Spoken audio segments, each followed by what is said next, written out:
Tantangan nilai-nilai Kartini dengan kehidupan zaman sekarang adalah tentang kesetaraan dan bagaimana perempuan memperjuangkan untuk mendapatkan akses pendidikan, itu menjadi hal yang penting.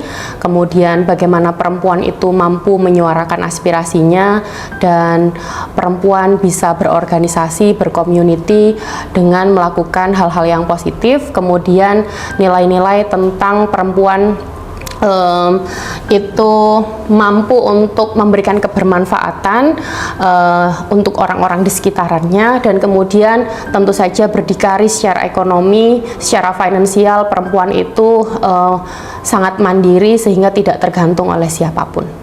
Nah, dikaitkan dengan kesehatan mental saat ini, nah berangkat dari emansipasi wanita dan ada perjuangan kesetaraan gender antara di antara perempuan gitu ya. Kemudian di Indonesia juga kesetaraan ini sudah mulai, kesetaraan perempuan, kesetaraan gender itu sudah mulai mulai diterapkan. Tetapi ada tantangan tersendiri. Yang pertama adalah dengan keluarnya perempuan di ranah publik, itu menuntut perempuan memiliki peran ganda atau double burden. Jadi peran ganda itu di sisi lain perempuan itu juga harus berkiprah di lingkungan sosial, dia harus bersaing dengan laki-laki di ranah publik, baik itu di ranah pendidikan, ranah birokrasi begitu ya. Tetapi di sisi yang lain, masyarakat kita masih belum merelakan perempuan itu untuk lepas dari tanggung jawab domestik. Jadi peran ganda itu yang kemudian membuat perempuan itu harus ekstra bagaimana memposisikan diri tetap dalam kondisi yang sehat secara mental.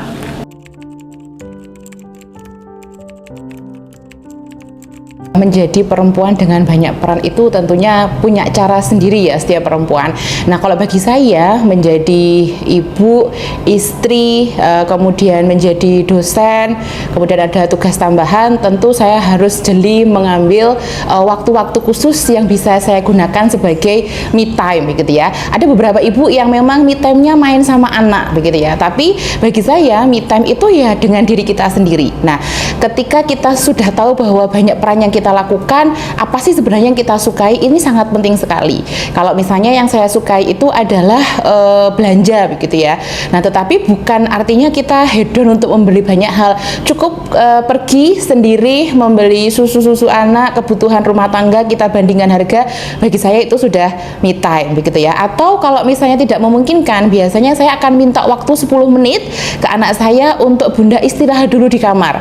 Nanti kalau mereka belum tahu 10 menit itu kapan sih, nanti kalau jarum jam sudah di angka 12 baru boleh ketok kamarnya bunda. Nah, ini sebenarnya beberapa cara yang bisa kita lakukan untuk tetap bisa menjaga kesehatan mental. Kemudian yang lain barangkali kita juga perlu teman bicara gitu ya. Kita tentu perlu teman bicara untuk sharing dan menceritakan apa kesulitan kita menghadapi aktivitas yang luar biasa. Kemudian kita bisa mendapatkan feedback dari orang lain dan penguatan dari orang lain untuk menjadikan diri kita lebih sehat lagi. Untuk saya, mengendalikan pikiran, perasaan, dan tindakan ini menjadi bagian yang penting karena tuntutan pekerjaan yang menuntut kita dan berbagai macam tekanan menuntut kita untuk semakin profesional. Itu pun juga membutuhkan loyalitas. Di satu sisi sebagai orang tua, sebagai ibu, kita juga harus memeluk anak, kita harus memperhatikan dia, dan juga sebagai istri, mau tidak mau, kasih sayang itu juga harus diberikan. Semua orang pasti punya multi peran ya, nggak cuman saya mungkin atau para perempuan yang lain yang belum menikah ataupun yang sudah menikah atau memilih tidak menikah. Saya rasa semua orang punya banyak perannya, dan sebagai perempuan untuk kita tetap sehat mental ya, itu adalah dengan selalu melakukan hal-hal yang kita sukai dan menjadi diri kita apa adanya, nggak perlu jadi orang lain. Dan kemudian hal itulah yang kemudian membuat kita itu terus senantiasa punya dalam tanda kutip kewarasan, karena kita nggak perlu menekan hal-hal yang kita sukai dan tidak perlu menjadi orang lain untuk kita mengaktualisasikan diri kita dengan berbagai peran dan tanggung jawab yang kita miliki dalam kehidupan sehari-hari.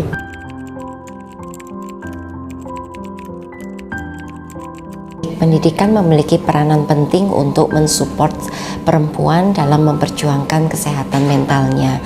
Beberapa hal yang bisa dilakukan oleh dunia pendidikan, yang pertama antara lain dunia pendidikan bisa memberikan akses ya sumber daya bagi perempuan untuk bagaimana perempuan itu mendapatkan support untuk mereka bisa berbagi, misalnya dengan menyediakan fasilitas layanan konseling, kemudian workshop yang berkaitan dengan coping emosi seperti itu.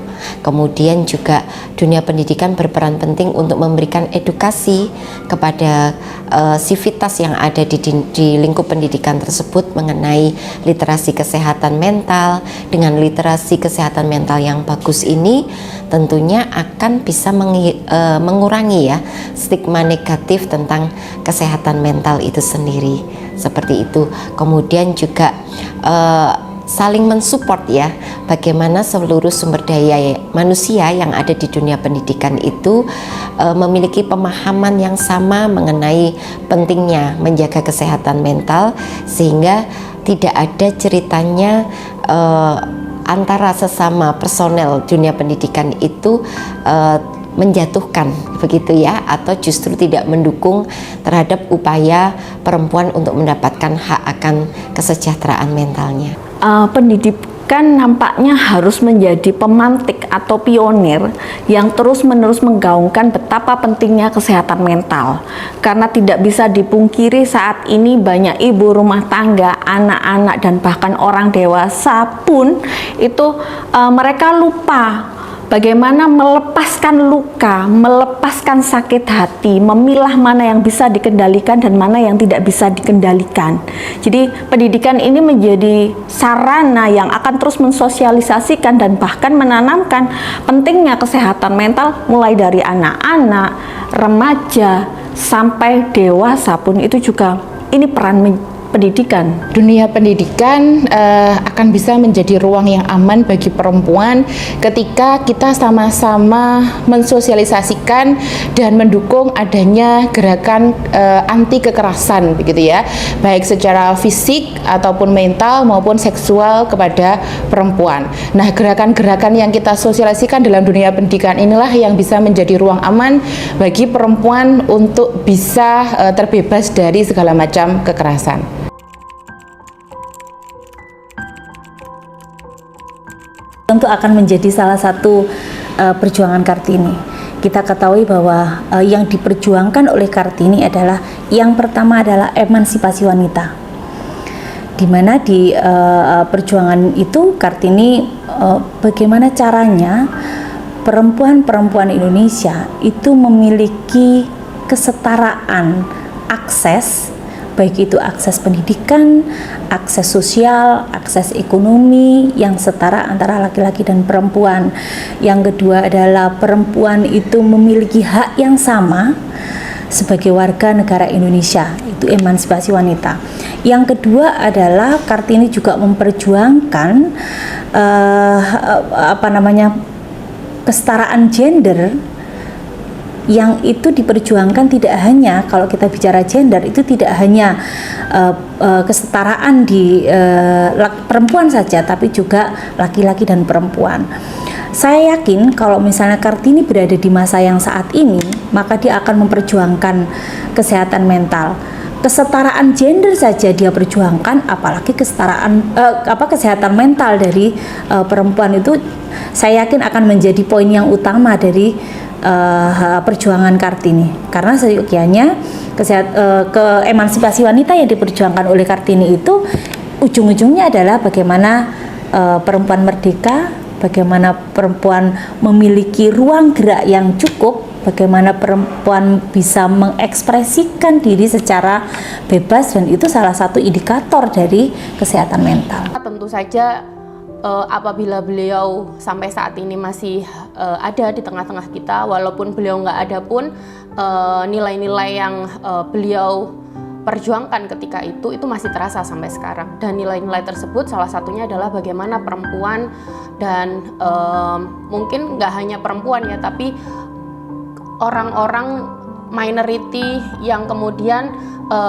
kurang beruntung kayak gitu ya, pasti itu akan diperjuangkan. Karena apa?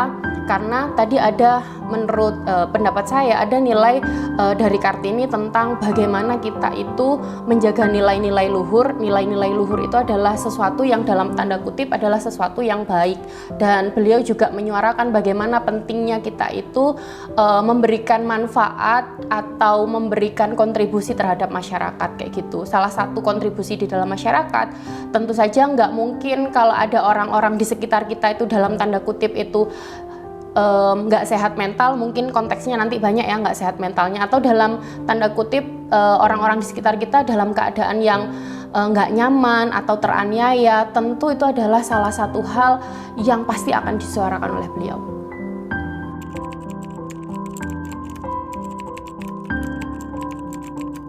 Ini adalah visi saya saat ini. Jadi saya sedang mempengaruhi banyak orang untuk bisa melepaskan luka dan menyembuhkan luka.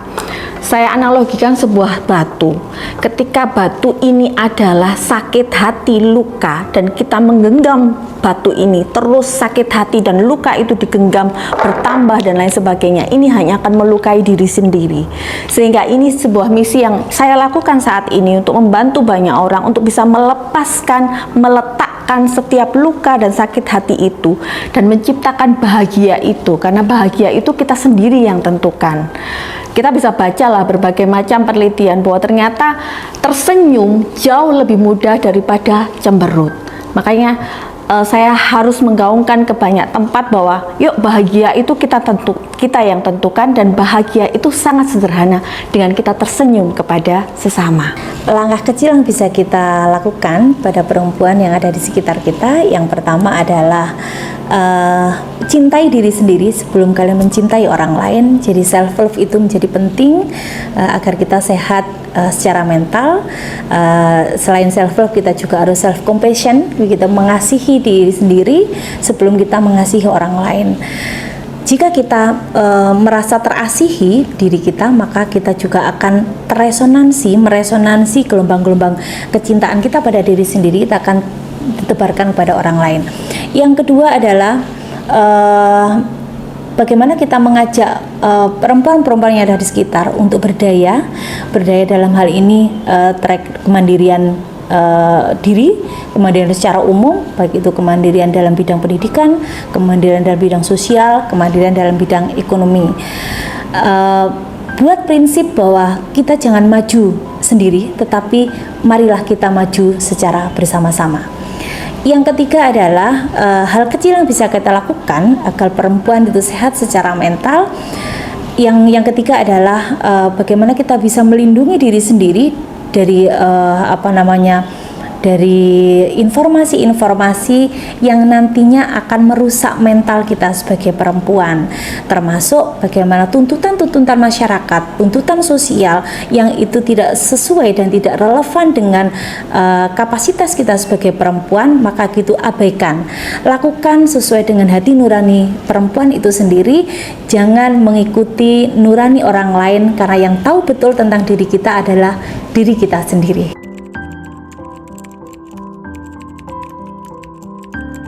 Bagi perempuan muda ya, sekarang ini khususnya di Indonesia yang sedang memperjuangkan antara ambisi, pendidikan, karir, dan segala hal pencapaian dalam hidupnya, tentunya tidak ada batasnya untuk perempuan itu menembus semua hal-hal yang diinginkan tadi.